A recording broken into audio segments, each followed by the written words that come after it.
Bangladesh association of banks বিএবির বিরুদ্ধে নানা অনিয়ম ও অস্বাভাবিক আর্থিক লেনদেনের সত্যতা পেয়েছে দুদক।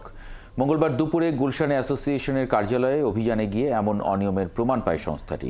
এছাড়া 2007 সাল থেকে 2024 সাল পর্যন্ত গঠনতন্ত্র বহির্ভূতভাবে চেয়ারম্যানের দায়িত্ব পালন করা এক্সিম ব্যাংকের সাবেক চেয়ারম্যান নজরুল ইসলাম মজুমদারের সময় নানা অনিয়মের প্রমাণ পেয়েছে দুদক।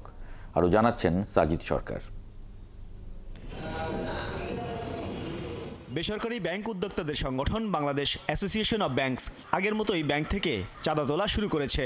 সম্প্রতি সংগঠনটি প্রধান উপদেষ্টার ত্রাণ ভাণ্ডারে কম্বল ও অর্থ সহায়তা দিতে চাঁদার পরিমাণ উল্লেখ করে ব্যাংকগুলোকে চিঠি দিয়েছে।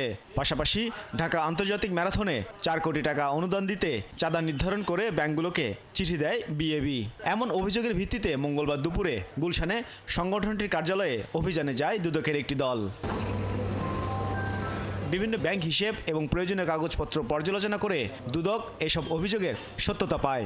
আর সংগঠনটিতে বিধি বহির্ভূতভাবে চেয়ারম্যানের দায়িত্ব পালন করা নজরুল ইসলাম মজুমদারের বিরুদ্ধেও নানা অনিয়ম পায় দুদক। তিনি বিভিন্ন ব্যাংকের চেয়ারম্যানদেরকে ফোন করে বিভিন্নভাবে টাকা নিতেন বিভিন্ন উদ্দেশ্যে, কিন্তু বিএবির অ্যাকাউন্টে অনেক অ্যামাউন্ট দেখা যাচ্ছে বিএবির মাধ্যমে এটা টাকা লেনদেন হয়নি।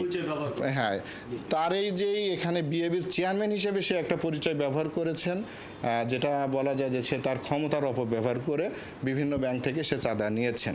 এছাড়া বিভিন্ন ব্যাংক থেকে 70 লাখ করে 24 কোটি টাকা চাঁদা নিয়ে জয় বাংলা কনসার্টের নামে অনুদান দেওয়ারও তথ্য পায় দুদক। জিরো কমিউনিকেশনস লিমিটেডের নামে 16 কোটি টাকা এবং 6 কোটি টাকা গিয়েছে, এবং কি উদ্দেশ্যে গিয়েছে তারা আমাদেরকে রেকর্ডপত্র দিতে পারেনি, তবে তারা দিবে বলেছেন যে একটি কনসার্টের নামে গিয়েছে। এসব অভিযোগের বিষয়ে সংগঠনটির কর্মকর্তাদের দাবি, ব্যক্তির বিরুদ্ধে অভিযোগ থাকলেও সংগঠনের কোনো অনিয়ম নেই।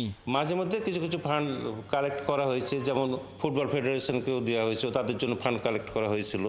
তারপরে মিনিস্ট্রি অফ কালচারাল অ্যাফেয়ার্স তাদের জন্য কিছু ফান্ড কালেক্ট করা হয়েছিল, তাদেরকে 10 কোটি টাকা দেওয়া হয়েছে। শিগগিরই এসব অভিযোগের বিষয়ে তদন্ত প্রতিবেদন প্রকাশ করবে দুদক। সাজিদ সরকার, 71, ঢাকা।